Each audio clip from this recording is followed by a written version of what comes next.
আমার ভাই হসপিটালে, আমি কেন পরীক্ষা হলে। প্রিয় শিক্ষার্থী বন্ধুরা, আসসালামু আলাইকুম। স্বাগতম জানাচ্ছি বাংলাদেশ শিক্ষা বার্তার নতুন একটি ভিডিওতে। পৃথিবীতে যত আন্দোলন সফল হয়েছে তার নেতৃত্ব দিয়েছে ছাত্ররা। তো এবার আমাদের বাংলাদেশে কিন্তু 2024 সালের এইচএসসি ব্যাচ যারা রয়েছে তারা এক দফা কর্মসূচি পালন করতেছে এবং সারা দেশে কিন্তু মিছিল করেছে।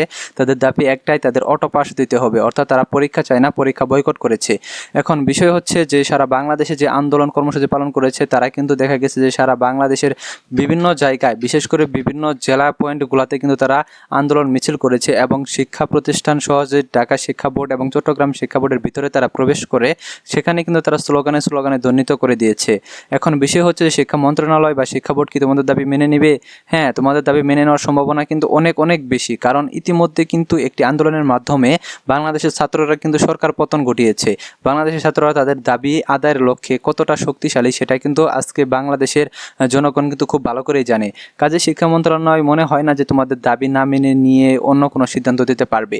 কাজেই তোমরা যারা ভিডিও দেখছো প্রথম থেকে শেষ পর্যন্ত দেখতে থাকো, তোমাদের এই ভিডিওতে কিন্তু অনেক গুরুত্বপূর্ণ তথ্য থাকবে এবং তোমাদের যদি কোনো প্রশ্ন থাকে তাহলে অবশ্যই তোমরা কমেন্ট বক্সে জানিয়ে দেবা এবং তোমরা ফেসবুকেও জানাতে পারো। আমাদের ফেসবুকের লিঙ্ক কিন্তু ডেসক্রিপশন বক্সে দেওয়া থাকবে। তো তোমরা যারা ভিডিওটি দেখতেছো, তোমরা যারা এখন আমাদের চ্যানেলটি সাবস্ক্রাইব করো না, শিক্ষা সংক্রান্ত সকল তথ্য এবং তোমাদের এইচএসসি পরীক্ষার সকল আপডেট, পাশাপাশি এইচএসসি পরীক্ষার পর অনার্স ভর্তি এবং ইউনিভার্সিটি ভর্তি পরীক্ষার সকল তথ্য আমাদের চ্যানেলে পেয়ে যাবা। কাজে শিক্ষা সংক্রান্ত সকল তথ্য সবার আগে পেতে আমাদের চ্যানেলটি সাবস্ক্রাইব করে পাশে থাকা বেল আইকনটি বাজিয়ে দাও। আর যারা অলরেডি সাবস্ক্রাইব করেছে তাদেরকে অসংখ্য ধন্যবাদ। সরাসরি আমরা মূল ভিডিওতে চলে আসি। এখন বিষয় হচ্ছে যে সারা বাংলাদেশে কিন্তু আজকে ছাত্ররা কিন্তু দেখা গেছে যে আন্দোলন কর্মসূচি পালন করেছে এবং মিছিল করেছে।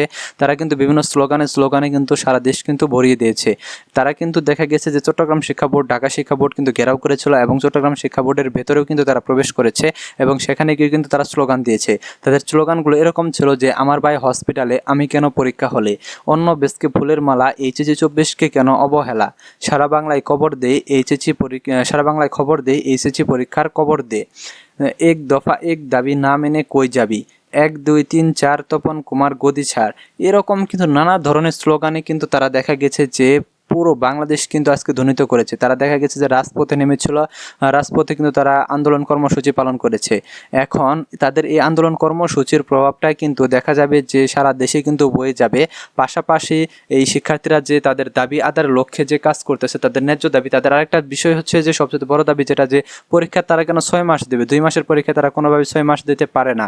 তাদের সময় লস যাচ্ছে, তাদের মূল্যায়ন করা হোক, তাদের যে পরীক্ষাগুলো দিয়েছে সেটা দিয়ে মূল্যায়ন করা হোক, অথবা তাদের অটো প্রমোশন দেওয়া হোক, তাদের মেধার মূল্যায়ন হবে ইউনিভার্সিটি ভর্তি পরীক্ষায় গিয়ে। তারা এরকমটা বলছে, যেহেতু তারা ইউনিভার্সিটি ভর্তি পরীক্ষায় সময় অনেক কম পাবে, এটাই হচ্ছে তাদের সবচেয়ে বড় একটা চিন্তা। আরেকটা চিন্তা হচ্ছে যে তাদের কিন্তু ইয়ার লস হওয়ার সম্ভাবনা রয়েছে, যেহেতু ইউনিভার্সিটি ভর্তি পরীক্ষা কিন্তু অনেক লং একটা প্রক্রিয়া, তারপরে কিন্তু অনার্সে ভর্তি শুরু হয় এবং ডিগ্রি ভর্তি শুরু হয়। কাজেই তাদের যদি ইয়ার গ্যাপ যায় তাহলে কিন্তু তাদের জীবনে কেরিয়ারে কিন্তু একটা বিশাল প্রভাব পড়বে। এজন্য কিন্তু শিক্ষার্থীরা কিন্তু এরকমটা বলতেছে যে অন্য বেশকে ফুলের মালা, এইচএসসি 24কে কেন অবহেলা। এখন সারা বাংলাদেশে যে আন্দোলন কর্মসূচি পালন করেছে এটি কিন্তু আজকে টিভি সংবাদ মাধ্যমে কিন্তু প্রকাশ করা হয়েছে। বিশেষ করে ঢাকা, চট্টগ্রাম, সিলেট, ফরিদপুর, শেরপুর, গাজীপুর, অনেক জায়গায় কিন্তু আমরা দেখেছি যে বিশাল বড় আন্দোলন কর্মসূচি তারা পালন করেছে এবং বিশেষ করে ঢাকা শহরের বিভিন্ন পয়েন্টে কিন্তু তারা আন্দোলন কর্মসূচি পালন করেছে, শাহবাগে পালন করেছে, কেন্দ্রীয় শহীদ মিনারে পালন করেছে। এখন যেহেতু এটি কিন্তু অবশ্যই, আমি আগে বলেছিলাম যে তোমাদের যে দাবি দেওয়া সেটা কিন্তু অবশ্যই তোমাদের সরকার পর্যন্ত পৌঁছে দিতে হবে। তো আজকে দেখা গেছে যে তোমরা এক দফা দাবির মাধ্যমে কিন্তু সরকার পর্যন্ত পৌঁছে দিতে সক্ষম হয়েছ। এখন তোমাদের অপেক্ষা করতে হবে যে তোমাদের সরকার বা শিক্ষা মন্ত্রণালয় বা শিক্ষা বোর্ড থেকে তোমাদের কি তথ্য জানিয়ে দেয় যে তোমাদের দাবিগুলো মেনে নেওয়া হচ্ছে কিনা, এটার জন্য তোমাদের অপেক্ষা করতে হবে। তো আমার মনে হয় যে শিক্ষার্থীদের এই আন্দোলনের যৌক্তিকতা রয়েছে, তাদের দাবি দাওয়াগুলো যৌক্তিক এবং শিক্ষা মন্ত্রণালয়েরও উচিত এই দাবিগুলো মেনে নেওয়া। এর আগে কিন্তু আমরা দেখেছি যে ছাত্র আন্দোলনে যে কোটা আন্দোলন যে নেমেছিল সেখানে কিন্তু শিক্ষা মন্ত্রণালয় থেকে কিন্তু কোনো আশ্বাস দেয়নি, যার কারণে সেই আন্দোলন কিন্তু সরকার পতনের আন্দোলনের রূপ নিয়েছিল। এবারও যদি শিক্ষা প্রতিষ্ঠান বা শিক্ষা মন্ত্রণালয় থেকে কোনো প্রকার আশ্বাস না দেওয়া হয় তাহলে কিন্তু এই আন্দোলন আরও তীব্রতর হতে পারে বলে মনে হচ্ছে। কাজেই শিক্ষা মন্ত্রণালয়ের অবশ্যই উচিত হবে যে তারা অবশ্যই ছাত্রদের সাথে সমঝোতা করে ছাত্রদের দাবি দেওয়াগুলো বিচার বিবেচনা করে তাদেরকে একটি প্রস্তাব দিক, বা আমরা এরকম ব্যবস্থা নিচ্ছি তোমাদের জন্য, এরকম একটা কিছু বলুক যাতে শিক্ষার্থীরা আশ্বস্ত হয়। এখন যদি তারা আশ্বস্ত করতে ব্যর্থ হয় তাহলে দেখা যাবে যে দেশে কিন্তু একটা বিশাল একটা কর্মসূচি তারা ডেকে বসবে, শিক্ষার্থীরা ডেকে বসবে। এটা কিন্তু দেশের জন্য কিন্তু পজিটিভ না অবশ্যই। তো এখন শিক্ষা মন্ত্রণালয় কী সিদ্ধান্ত নেয় সেটি আমাদের অবশ্যই দেখতে হবে। তো আমরা যারা শিক্ষার্থীরা যারা আন্দোলনে জড়িত রয়েছে তারা অবশ্যই শান্তিপূর্ণভাবে আন্দোলন করবা, কারণ দেশের সম্পদ, দেশের কোনো ক্ষতি যেন না হয় সেদিকে লক্ষ্য রাখবা, এবং দেশে যাতে যানজটের যাতে সৃষ্টি না হয়। তোমরা কিন্তু রাস্তার সাইড দিয়ে কিন্তু মানববন্ধন করেছো, অনেক জায়গায় দেখলাম, সেটা কিন্তু অনেক পজিটিভ একটা জিনিস। তোমরা দেশের ছাত্র সমাজ, তোমরা দেশের ভবিষ্যৎ, অবশ্যই কিন্তু তোমাদের দেশের মঙ্গলের কথা চিন্তা করতে হবে। পাশাপাশি তোমাদের দাবিগুলো যেহেতু রয়েছে, তোমরা শান্তিপূর্ণভাবে সমাবেশ করে তোমাদের দাবি আদায় করে নাও, এতে কোনো প্রকার সমস্যা নেই। যেহেতু আজকে সারা বাংলাদেশে এই আন্দোলন কর্মসূচি পালিত হয়েছে, এবং দেখা যাবে যে বিগত যে দিনগুলো রয়েছে সেই দিনগুলোতেও কিন্তু যে পর্যন্ত দাবি আদায় করা না হবে সে পর্যন্ত কিন্তু এই দাবিগুলা কিন্তু তাদের থাকবে, এবং এই আন্দোলন কর্মসূচি কিন্তু তারা চালিয়ে যাবে।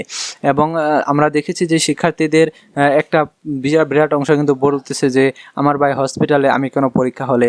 এখন এটা কিন্তু দেখা গেছে যে এর আগে কিন্তু যখন কোটা আন্দোলন শুরু হলো তখন কিন্তু ছাত্ররা এরকমটা বলেছিল যে আমার ভাই হসপিটালে, আমি কেন পরীক্ষা হলে। এটাও কিন্তু তারা বলেছিল যে না, আমার ভাই কারাগারে, আমি কেন হসপিটালে, এরকমটা বলেছিল। কারণ এইচএসসি পরীক্ষার্থীদের কিন্তু গ্রেফতার করা হয়েছিল অনেককেই, তাদের কোটা আন্দোলন থেকে গ্রেফতার করা হয়েছিল। এখন বিষয় হচ্ছে যে শুধু তাদেরই গ্রেফতার করা হয়নি, সমন্বয়কদেরও গ্রেফতার করা হয়েছিল। তখন কিন্তু ছাত্র আন্দোলনটা কিন্তু দমে গিয়েছিল, অর্থাৎ প্রায় থেমে গিয়েছিল। তখন এইচএসসি পরীক্ষার্থীরা পরীক্ষা বয়কট করে আন্দোলনে অংশগ্রহণ করাতে কিন্তু সেই আন্দোলনটা কিন্তু আবার জোরদার হয়ে যায়। এতে কিন্তু দেখা যায় যে তোমাদের এইচএসসি পরীক্ষার্থীরা এই কোটা আন্দোলনে বা সরকার পতনের আন্দোলনে তোমাদের ভূমিকাটা কিন্তু অনেক অনেক অনেক বেশি। কারণ যেহেতু আন্দোলন থেমেই গিয়েছিল, সেখানে কিন্তু তোমরা আবার নতুন করে কিন্তু পরীক্ষা বয়কটের মাধ্যমে কিন্তু সেই আন্দোলন কিন্তু আবার শুরু করেছো, জাগ্রত করেছো। এখন বিষয় হচ্ছে যে তোমাদের শিক্ষার্থীরা যারা এই আন্দোলনে জড়িত হয়ে তাদের হসপিটালাইজড হয়ে আছে, তাদের জন্য কিন্তু অবশ্যই এই সরকারকে কিন্তু অবশ্যই বিবেচনা করতে হবে, কারণ দেশের স্বার্থে কিন্তু তারা আজকে হসপিটালাইজড হয়ে আছে। তাদের এই পরীক্ষাটা নেওয়া হবে কি হবে না, বা দীর্ঘ সময় পরীক্ষা নিয়ে তাদের ক্ষতির সম্মুখীন করা হবে কিনা, এটা কিন্তু তাদের অবশ্যই বিবেচনা করতে হবে। যেহেতু বাংলাদেশে প্রায় 14 লক্ষ শিক্ষার্থী কিন্তু দেখা গেছে এইচএসসি পরীক্ষার সাথে জড়িত।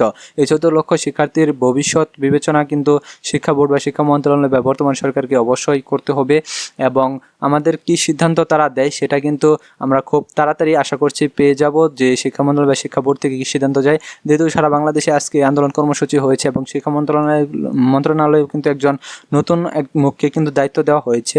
তো সাংবাদিকরা কিন্তু অবশ্যই তাড়াতাড়ি চলে যাবে তাদের কাছে, এবং তাদেরকে জিজ্ঞাসা করবে যে এইচএসসি পরীক্ষার্থীরা এরকম দাবি দেওয়া উপস্থাপন করেছে, আপনারা কি ব্যবস্থা নিচ্ছেন, বা আপনাদের দাবি দেওয়াগুলো নিয়ে আপনাদের মতামত কি, আপনারা তাদের অটো পাস দিবেন কি দিবেন না, আপনারা কি পদক্ষেপ গ্রহণ করতে চাচ্ছেন, এরকমটা কিন্তু তারা প্রশ্ন করবে। এবং প্রশ্নের জবাবে কিন্তু তোমাদের যে দাবি দেওয়া সেটার উত্তরটা কিন্তু তারা অবশ্যই দিয়ে দিবে, এবং তোমাদের খুব তাড়াতাড়ি তারা আশ্বস্ত করবে আশা করছি। যেহেতু আন্দোলন কর্মসূচি নতুন করে শুরু হয়েছে সারা বাংলাদেশে, সেহেতু কিন্তু তারা অবশ্যই চাইবে না যে দেশে একটা বিশৃঙ্খল অবস্থা ইতিমধ্যে শেষ হয়ে গেল, আবার নতুন করে বিশৃঙ্খল কেমনটা তারা চাইবে না কোনোভাবেই।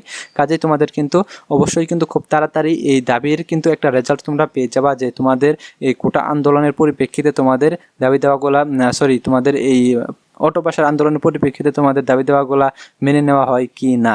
তো ততক্ষণ পর্যন্ত তোমাদের অবশ্যই ওয়েট করতে হবে। তো ততক্ষণ পর্যন্ত তোমরা ওয়েট করতে থাকো, এবং তোমাদের আন্দোলন শান্তিপূর্ণভাবে চালিয়ে যেতে থাকো। তো নতুন কোনো আপডেট আসলে কিন্তু আমাদের এই চ্যানেলে কিন্তু অবশ্যই তোমরা সাথে সাথে পেয়ে যাওয়া। কাজে আমাদের চ্যানেলে যারা এখনই সাবস্ক্রাইব করো নাই, আমাদের চ্যানেলটি সাবস্ক্রাইব করে আমাদের সাথে যুক্ত হয়ে যাও।